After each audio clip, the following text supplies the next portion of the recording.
Hello everyone, आज के video में हम लोग पढ़ेंगे संविधान में हिंदी भाषा से संबंधित उपबंध। जैसा कि हम लोगों को पता है, संविधान का जो भाग 17 है उसमें आर्टिकल 343 से लेके 351 तक राजभाषा से संबंधित उपबंध दिए गए हैं। तो उसी को हम लोग आज पढ़ेंगे। ये एग्ज़ाम में बहुत बार पूछा जाता है। तो अनुच्छेद 343 सबसे ज़्यादा इम्पोर्टेंट अनुच्छेद 343 है। इसमें कहा गया है कि संघ की राजभाषा हिंदी होगी और देवनागरी लिपि में लिखी गई होगी। तो राजभाषा हिंदी होगी कहा गया है 343 में। फिर मतलब याद कर लीजिए, 343 में कहा गया है भारत की राजभाषा हिंदी होगी, देवनागरी लिपि में लिखी गई, और जो हम लोग गिनतियाँ मतलब कि गिनतियाँ लेते हैं ना, वो अंतर्राष्ट्रीय पद्धति में लिखी गई गिनती होगी। जबकि हिंदी में कैसे गिनती लिखी जाती है, ऐसे करके 2 3 ऐसे होता है। मेरी राइटिंग बहुत गंदी आ रही है। 1 ऐसे होता है, 2 ऐसे, 3 ऐसे, 4 ऐसे, 5 ऐसे। तो ये हिंदी गिनती हैं, लेकिन जो भारत में गिनतियाँ ली गई हैं संविधान के रूप में, वो 1 2 3 ये अंतर्राष्ट्रीय रूप में ली गई हैं। फिर 344 अनुच्छेद कहता है कि राष्ट्रपति हर 5 वर्ष, मतलब कि जब संविधान लागू हुआ था, यानी कि 1950 में लागू हुआ था, तो 1950 के 5 साल बाद एक राजभाषा आयोग बनाएगा जो कि हिंदी की जो स्थिति हुई है उसका अवलोकन करेगा। ये था राजभाषा। और उसके फिर 1950 से यानी कि 55 में बन जाएगा। उसके बाद हर 10-10 वर्ष के बाद, यानी कि फिर 65 में बनेगा, फिर 75 में। तो इस तरीके से फिर यानी कि 1950 के 5 साल बाद राजभाषा आयोग का गठन करेगा राष्ट्रपति, और फिर उसके बाद हर 10वें वर्ष में फिर से गठन होएगा जो कि हिंदी की स्थिति का अवलोकन करेगा। ये 344 में कहा गया है। तो 343 में है राजभाषा हिंदी होगी, 344 में है राष्ट्रपति जो है राजभाषा आयोग का गठन करेंगे। अनुच्छेद 345 में कहा गया है कि जैसे राज्य विधानमंडल चाहे तो वो अपने में एक से अधिक भाषाओं का जो है मतलब जो भी हिंदी या फिर कोई अलग भाषाएं चाहे तो वो अपनी राज्य का जो कार्यभार है वो उस भाषा में कर सकता है। जैसे कि उत्तर प्रदेश में हिंदी और उर्दू 2 राज्य की भाषाएं हैं, है ना। ऐसे ही आप लोग अपने कमेंट करके बताइए कि आपके राज्य की राजभाषा कौन कौन सी है। तो राज्य विधानमंडल की भाषा का वर्णन है 345 में। 343 में राष्ट्र की भाषा है, यानी कि राजभाषा हिंदी, और राज्य विधानमंडल की भाषा 345 में है।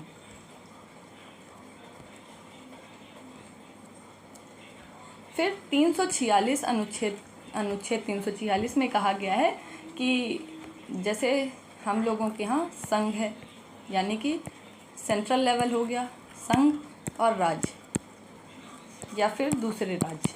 जैसे कितने राज्य हैं, 28 राज्य हैं टोटल, और कुछ केंद्र शासित प्रदेश हैं।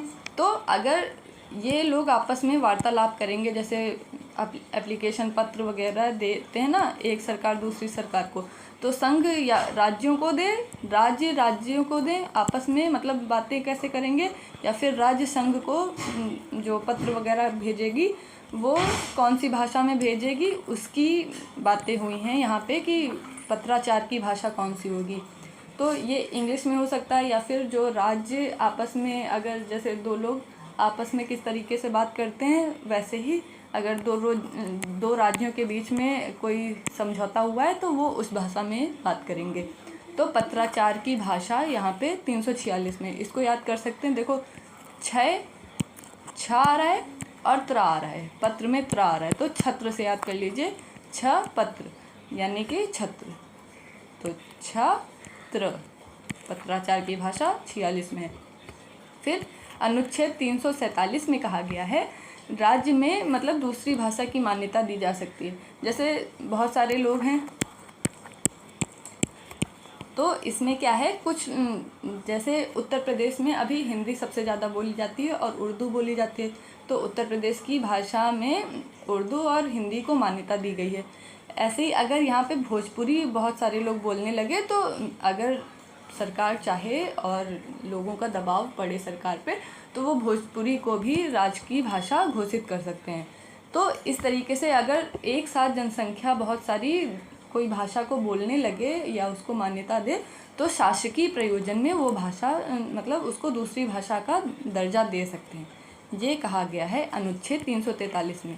343 में मतलब कहा गया है अगर साथ साथ बहुत सारे लोग जो हैं एक भाषा बोलने लगते हैं तो राज्य उसको दूसरी भाषा का दर्जा दे सकते हैं या मान्यता दे सकते हैं। तो साथ साथ जब बहुत सारे लोग, इसको याद कर सकते हैं, साथ बहुत सारे लोग जब कोई भाषा बोलने लगे तो उसको दूसरी भाषा की मान्यता मिल जाएगी। तो साथ से याद कर सकते हैं। फिर 348 में कहा गया है, न्यायालय की भाषा के बारे में बात हुई है 348 अनुच्छेद में कि जो सुप्रीम कोर्ट या उच्चतम न्यायालय और हाई कोर्ट यानी कि उच्च न्यायालय, इनकी भाषाएं जो इनमें आदेश होंगे और जो निर्णय वगैरह होंगे, जो कार्रवाइयाँ होंगी वो इंग्लिश भाषा में होंगी। ये कहा गया है सुप्रीम कोर्ट में 348 जो है उसमें कहा गया है। तो इसको याद कर सकते हैं हम लोग अष्ट न्याय से। अष्ट से 8 हो गया, न्याय से न्यायालय हो गया। तो अष्ट न्याय न्यायालय की भाषा 48 में कहा गया है। फिर अनुच्छेद 349 में कहा गया है राजभाषा आयोग के प्रतिवेदन, यानी कि भाषा संबंधी कोई भी उपबंध है उसमें चेंजमेंट होता है तो राष्ट्रपति की अनुमति लेनी पड़ेगी। राष्ट्रपति को पूर्व अनुमति या राष्ट्रपति से पूछना पड़ेगा। तब जब राष्ट्रपति कह दे तभी उसके ऊपर संविधान संशोधन वगैरह करके भाषा में कुछ उपबंध में चेंजमेंट हो सकता है। फिर 350 अनुच्छेद है।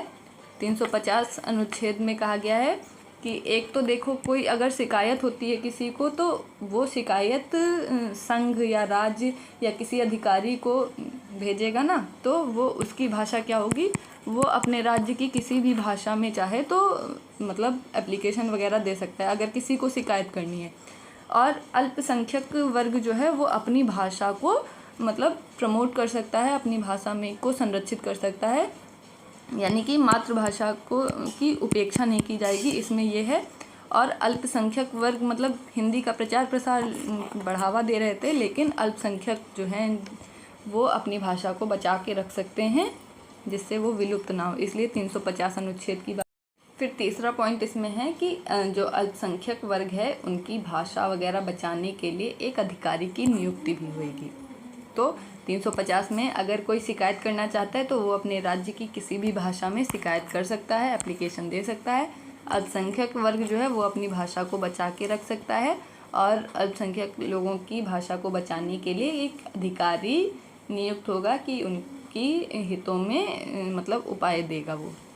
फिर 351 बहुत इम्पॉर्टेंट, हिंदी का प्रचार प्रसार जो है मतलब कि भारतीय संस्कृति का जो प्रचार प्रसार होएगा वो हिंदी को ऐसे बढ़ावा देना है कि भारत की जो संस्कृति है उसकी अभिव्यक्ति का माध्यम बने। इसीलिए मेरे चैनल का नाम भी आर्टिकल 351 है, क्योंकि मैं भी चाहती हूँ कि हिंदी को बढ़ावा मिले। जैसे इंग्लिश को लोग बहुत बढ़ावा देते हैं वैसे ही मैं भी चाहती हूँ कि हिंदी को भी बढ़ावा मिले। तो एक बार फिर से देख लेते हैं। 343 में कहा गया है राजभाषा जो है भारत की जो संघ की भाषा है वो हिंदी होगी, देवनागरी लिपि में लिखी गई, और जो अंक हैं यानी कि गिनतियां हैं वो अंतर्राष्ट्रीय रूप में होंगी। 344 में कहा गया है कि राष्ट्रपति जो है वो राजभाषा आयोग का गठन करेगा। 345 में राज्य विधानमंडल जो है वो अपनी भाषा जो मान्यता देता है उसके लिए। और 346 में है संघ राज्य आपस में जो पत्र व्यवहार करेंगे उनकी भाषा। फिर 347 में कहा गया है कि राज्य चाहे तो दूसरी भाषा को मान्यता दे सकता है, मतलब बहुत सारी जनसंख्या अगर किसी दूसरी भाषा में बोलने लगी है, बात करती है, तो अगर राज्य चाहे तो उसको दूसरी भाषा के रूप में मान्यता दे सकता है। 348 अष्ट न्यायालय, सुप्रीम कोर्ट और हाई कोर्ट की भाषा जो है वो इंग्लिश में रहेगी। और 349 में कहा गया है राजभाषा आयोग के प्रतिवेदन, यानी कि जो अगर कोई चेंजमेंट होगा तो राष्ट्रपति को पूर्व अनुमति लेनी पड़ेगी उनसे। अनुच्छेद 350 में कहा गया है कि अल्पसंख्यक वर्ग जो है वो अपनी भाषा के हित में काम करेगा, मतलब अपनी भाषा को बचाने के लिए जो भी चाहे वो कर सकता है। मतलब इनके लिए एक अधिकारी भी नियुक्त होगा जो इनकी भाषा के हित में काम करे। और अगर कोई व्यक्ति अपनी कोई शिकायत करना चाहता है संघ, राज्य या किसी अधिकारी से, तो राज्य की किसी भी भाषा में कर सकता है। 351 में कहा गया है हिंदी का प्रचार प्रसार कैसे हो, इसको बढ़ावा कैसे मिले, उसके उपबंध हैं। तो आई होप आपको ये वीडियो हेल्पफुल रहेगा, और अगर पसंद आता है तो लाइक कीजिए, चैनल को सब्सक्राइब कीजिए और अपने दोस्तों के साथ शेयर कीजिए। Thank you very much for watching this video.